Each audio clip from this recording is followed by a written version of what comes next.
Mukoma mawo mungandoudza kuti sei muri kufarira nezve open for business here? Open for business ndikunyanya kufarira tiri kudepartment redeuta kuti vagoona kuti havasi kukwanisa kunge vachiita hwahwa hwekuti vanhu vakwanise vachimwa vasara nehwahwa we1 week kuti havasi kukwanisa kunge vachigadzira hwahwa.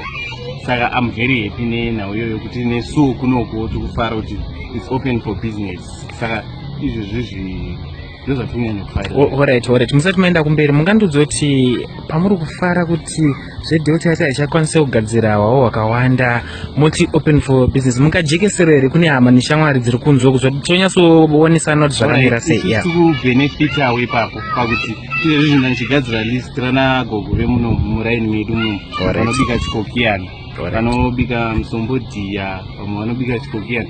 Sine vanobika chikokiyana hachinogona kutoita kana 7 days chaicho munhu akabata. So we can have that chikokiyana kudeuta.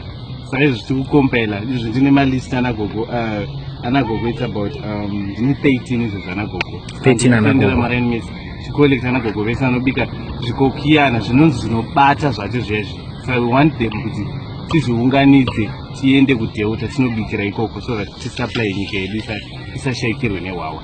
Ayo ndizvozvo muri kungozinzwirawo open for business yangobudawe. Tingotenda neopen for business tichitenda nayo mutungamiri wedu wenyika vakatiita kuti tikwanise kunge tichiita open for business. Aiwa, totenda.